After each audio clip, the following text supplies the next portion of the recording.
কুষ্টিয়ার খাজানগর মোকাম জুড়ে এখন কর্মচাঞ্চল্য। প্রতিটি মিলের গোডাউনে ধান ও চালের পর্যাপ্ত মজুদ রয়েছে। ট্রাক ভরে নতুন ধানও আসছে।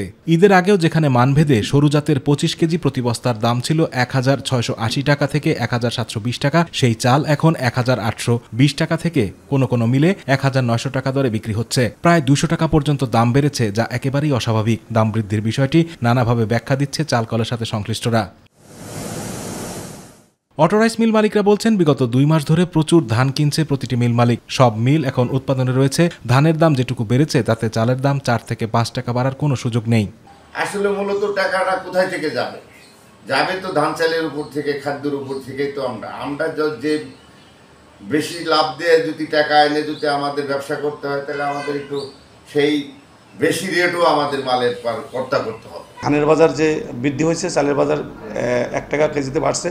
তবে আমি ইতিপূর্বে যে কথা বলছি যে মনিটরিং অব্যাহত রাখতে হবে এবং ধান কার কাছে কী পরিমাণ আছে সেটার ব্যাপারে খুব তদারকি করতে হবে। এদিকে মিলগেটে দাম বাড়ার প্রভাব পড়েছে খুচরা পর্যায়ে। খুচরা ব্যবসায়ীরা এভাবে দাম বৃদ্ধির বিষয়টি অস্বাভাবিক মনে করছেন। তাদের প্রশ্ন, এত ধান যাচ্ছে কোথায়? আর অর্ডার দিয়েও চাল পাওয়া যাচ্ছে দেরিতে। ধান যখনই আপনার মিলে চলে আসে তখন চাউলের দাম বেড়ে যায়। তো এটা একটা প্রশ্নবিদ্ধ। আমি সরকারকে বলবো যে সরকার অতি দ্রুত যেন এই চাউলের ব্যাপারে একটা পদক্ষেপ নেয়, যাতে করে চাউলের বাজারটা একটু নিম্নমুখী হয়। সরকার আমদানি বাড়ালে বাজার স্বাভাবিক থাকবে বলে মনে করছেন ভোক্তারা। কর্পোরেট কোম্পানি অথবা বড় বড় মিলার, এদেরকে যদি একটু ভালোভাবে মনিটরিং করা হয়, আমার মনে হয় এটা বাজারে ধানগুলো চলে আসবে এবং তারা আবার আমরা সহজলভ্যেই চাউল পাবো ইনশাআল্লাহ। চালের দামটা বাড়ি যাচ্ছে, খালি আমরা কোন দিক যাবো আমরা তাই যে একটু মনে আর হোক, যাতে দেখার মানুষ আসুক, একটু দাম একটু কমুক।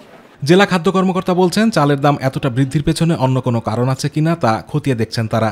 আসলে আকস্মিকভাবে এই দাম বৃদ্ধির পিছনে আমাদের কাছে ডিমান্ড সাপ্লাইয়ের যে ডিফারেন্সটা, এটাই মনে হয়।